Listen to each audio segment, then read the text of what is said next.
My kingdom's not of this world. But number two, if you look in the next verse, you find that the kingdom of Jesus is an eternal kingdom of truth. Here's what he says. Paul had said to him, "So, you are a king." And Jesus answered, "You say that I'm a king." In other words, you said it. You said it. And then Jesus makes a statement. I love this statement. It's a purpose statement. And Jesus just comes right out and says what he's about. He says, "For this purpose I was born, and for this purpose I came into the world." What's the purpose? To bear witness to the truth.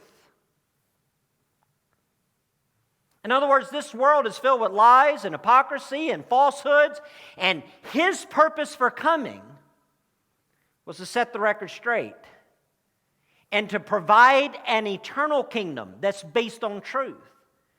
That's his purpose, to give us the truth about God, the truth about man, the truth about sin and salvation. Remember what Jesus said? He said, "I am the way, the what? Truth and the life." That's what he said. Jesus is God, correct? That's what John reveals in this gospel. Jesus is God. And therefore, as God, he is truth. Jesus said, "I am the truth." Now, truth is eternal, just like God is eternal. If something's true, then it's true. It's always true. Real truth is eternal. Jesus is eternal God. He is eternal truth. He is therefore eternal. His truth is eternal. Therefore, his kingdom is eternal.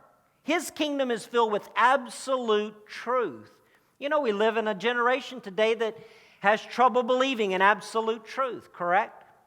Many doubt it. They don't believe that it's possible to exist. But the whole concept of no absolute truth existing really does away with the concept of eternity. If nothing is for real, then how can there be security in anything? Jesus said, "I came to bring you truth. My kingdom is eternal. My kingdom is based on truth." In fact, let's look at it a little bit more literally. Go back to John chapter 1. I want to read to you this verse. A few verses from John chapter 1. And I like this too, because again, John, so unlike his brothers who wrote Gospels, Matthew, Mark, and Luke, John doesn't give a genealogy of, Jesus, all of Jesus' relatives. When John wants to tell you where Jesus came from, this is how he says it. "In the beginning was the Word, and the Word was with God, and the Word was God." So he goes back to before the world was even created. That's where you want to start with Jesus. He is God. In fact, it says he was in the beginning with God. All things were made through him, and without him not anything was made that was made. That means that when you go back to Genesis chapter 1 and you see God creating everything, guess who that is? It's Jesus. He is Creator God. And that's where John the Apostle starts. This is the God this is who Jesus is. Remember, John's an old man. He's seen the end of how all this was going to turn out. and he saw all of his friends die over this issue. But he stands his ground. And he says, "Boys, I'm telling you, he is God." Go down to verse number 10. He says it this way.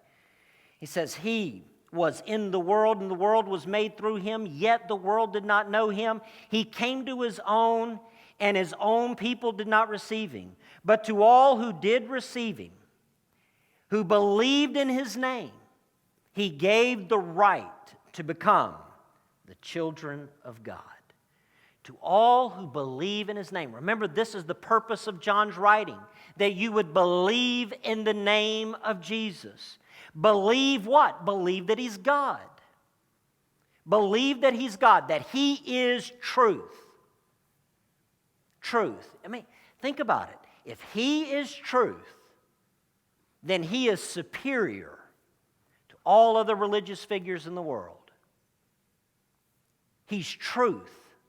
In Him there's no darkness at all, John would write in another letter. Jesus is truth. That makes Him set apart from everybody else. We're not just dealing with theories. We're not dealing with feelings. Paul's not just an old man looking back and feeling nostalgic and saying, man, I love Jesus. He was my best friend. No, he's saying He is God. He's either God or He's a liar. And John was willing to stake his life that He is God. And the question is this morning is, do you believe that Jesus is God? We don't offer you a kingdom of this world. We don't offer you your own kingdom. God offers you the right to become one of His children and join His kingdom. That's what we're offering you this morning.